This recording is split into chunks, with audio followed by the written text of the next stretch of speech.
Deuxième livre des rois, chapitre 16.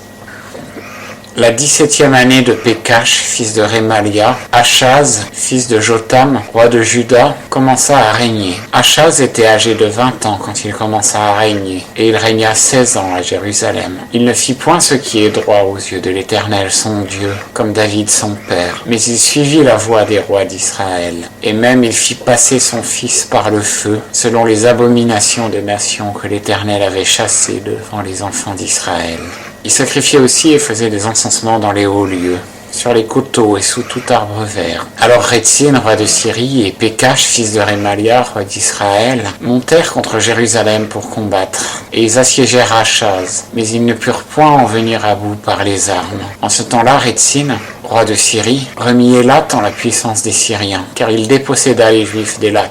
Et les Syriens vinrent à Élat, où ils ont demeuré jusqu'à ce jour. Or, Achaz avait envoyé des députés à Tiglath-Pileser, roi des Assyriens, pour lui dire « Je suis ton serviteur et ton fils. Monte et délivre-moi de la main du roi de Syrie et de la main du roi d'Israël qui s'élève contre moi. » Et Achaz prit l'argent et l'or qui se trouva dans la maison de l'Éternel et dans les trésors de la maison royale, et il l'envoya en don au roi d'Assyrie. Le roi d'Assyrie fit ce qu'il souhaitait. Il monta contre Damas, la prit, en transporta le peuple à Kir et fit mourir Rétzin. Alors le roi Achaz s'en alla à Damas au-devant de Tiglath-Pileser, roi d'Assyrie. Or le roi Achaz, ayant vu l'autel qui était à Damas, envoya à Uri le sacrificateur le dessin et le modèle de cet autel selon toute sa construction. Et Uri le sacrificateur bâtit un autel suivant tout ce que le roi Achaz avait mandé de Damas. Uri le sacrificateur le fit avant que le roi fût revenu de Damas. Et quand le roi Achaz fut revenu de Damas et qu'il eut vu l'autel, il s'en approcha et y monta.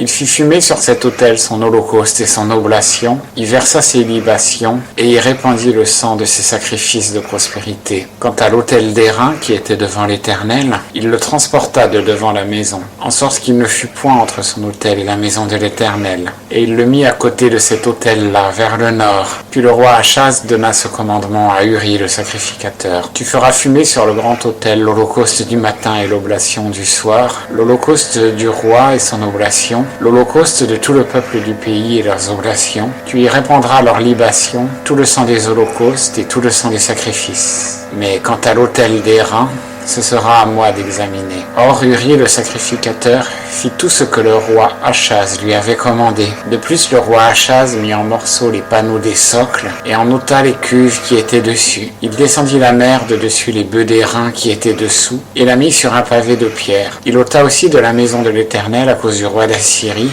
le portique couvert du sabbat qu'on avait bâti au temple et l'entrée du roi qui était en dehors. Le reste des actions d'Achaz et ce qu'il fit n'est-il pas écrit au livre des chroniques des rois de Juda? Puis Achaz s'endormit avec ses pères et fut enseveli avec eux dans la cité de David. Et Ézéchias, son fils, régna à sa place.